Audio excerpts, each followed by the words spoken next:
I want to get you on. Did we Still get sore from the Turkey Bowl. That was a crazy game. I didn't hit the ground one time that game. I go back and think about games. I did. When you don't hit the ground during a game like that, you feel like you had a safe game. Yeah. How about yourself? What's the big news? Did we get the big news out? That's why I brought you in. Can we share the big news? Sure. Let's get the big news. Enad and Dad's got some news about baseball to share with us. I'll be coaching the JV baseball team at Western Guilford. That's exciting. Yeah, very much. Very much. Got to be a big step in your baseball career. Yes. And the thing, I thought about it yesterday after we talked some last night. Enad taking the job coaching the Western Guilford Hornets, the JV baseball team, this coming spring.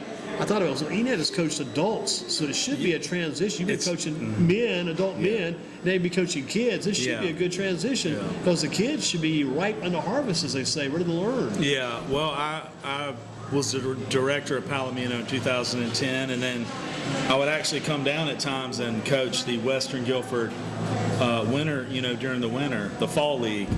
So I've had experience with younger kids, but I have thought about how I've kind of come backwards maybe from minor leaguers and college kids and adults to this age. So I'll have to learn a little bit and teach them so they can receive it in their own way. Yeah, their level of their sport education level is a little bit different than the guys you've worked with before. Yeah. Your patience level may have to change a little, your patience, but also you should see some good results because these kids should be like young sponges that they are at that age we think they are and ready to learn. They should be like young sponges ready to take that information in. A lot of these kids should know you a little bit already being around the Western Guilford community like you have been.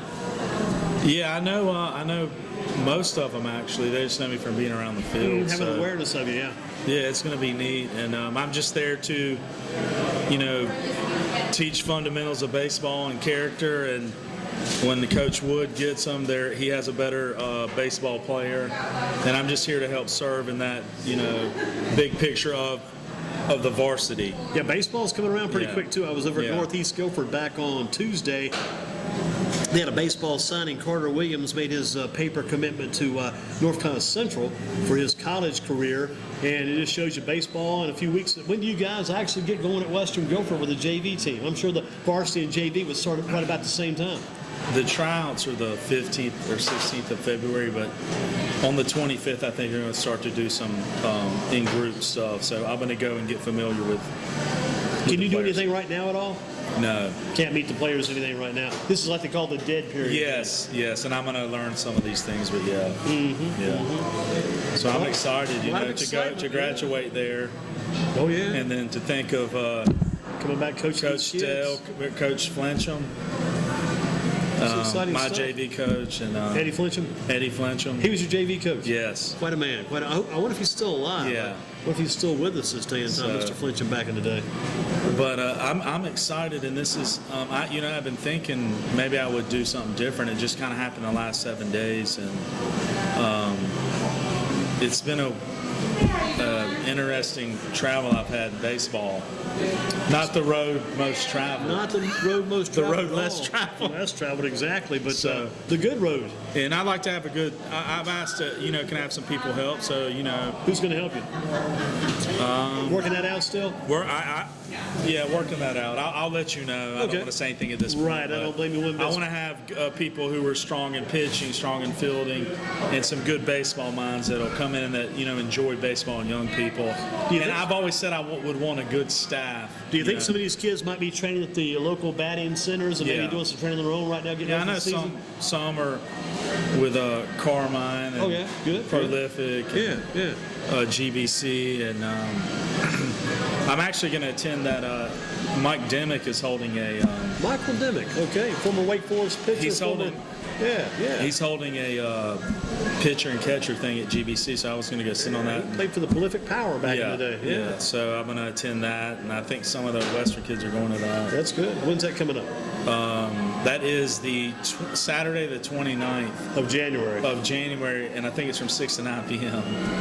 p.m. Yes, it's kind of interesting. Interesting, late in the day. Yeah, I just wanted to sit in and learn and just, Don't blame you one bit. I need to learn about. Back in the day, coaches, and I even experienced about myself a little bit. Back in the day, if you were a coach of a team, you go watch some other coaches practice. Just watch what drills they do. Maybe move those drills to your practice or pick up some things from other coaches. Yeah, you can always learn. Certainly. So I called Alan, I got in touch with Dimmick, and he said that was fine. So, And Dimmick's still in the pros, if I'm not mistaken. yes, he is. He's with San Diego. San Diego, yeah, gotcha. And I think that other Kimber is still San Corey Diego. Kimber, And then yeah. what about the Eric Kimber. Royals, the kid who went to Southeast, who went to the Army or Navy? He's with the Padres, I think. He's no longer in baseball. no? Okay. Kevin Moore, yeah. No, Not Kevin Moore, but Clint Moore. Clint Moore. Yeah, Clint, he was working in Atlanta last time I checked. Yeah. I was with Josh Tobias back on Tuesday. He was there for the Sun at Northeast. Boy, Josh is big. He's about 220 pounds now. Really? Big, yeah. How tall is he? 5'11", 5'10". He's a big kid. Yeah. Maybe they projected him to have that, He's got the build. He's got the body. He will be projected to start with the Lakewood Blue Claws. Billy Hatcher style, maybe. Yeah, exactly. Definitely. So I'm excited, and I think relationships got me here. Bill Aarons, yeah. Foster, Mr. Steve Bill has a lot more Flowers. help, man. Bill helps that program a lot, Bill Aarons. It's not just me showing up, but a Right. lot of people who have kind of bridged my way here. A lot of good connections. Just through relationships. Yeah, connections and relationships. Exactly what gets you there. What brought you to Shane's tonight? Hungry, right? Well, I was kind of excited, so I was just driving around. Yeah. And thought I'd get on Wendover and just ended up here. I've got my dog Zayd in the car. Oh, dog's He's with got you. a couple of blankets. He's warm. Okay. But Just want to get I you in didn't and know you were gonna congratulate be you here. once again. Yeah, New thank job you. at Western Thank Guilford. you, thank you. And your dog's name again? Zayd, Zade, Zayd. Zayd. Don't want to leave Zayd out there too long. Or warm No. those blankets? I already went back once and warmed the Yeah. car up, but he's fine. He's the mascot of the Reds. I noticed him at the game. Yeah. Reminds me of the dog in Flashdance. Remember the girl finished up her work, she met that guy with the big car, and they had the dog down by there. Remember that movie? Yes. Remember that dog Yes. too? Yeah, good dog. Yeah. Enad, good to Thank see you. you. Thank you. Appreciate Enjoy you as that always. food. Thanks for coming in. A new baseball coach, Thank you. Western Guilford JV baseball. Enad Haddad. Thank you. He is now the man in charge of the Hornets baseball on the JV level. Yes. Good Thank job. you. Thank you. Congratulations All on right. that work. Appreciate you. All right.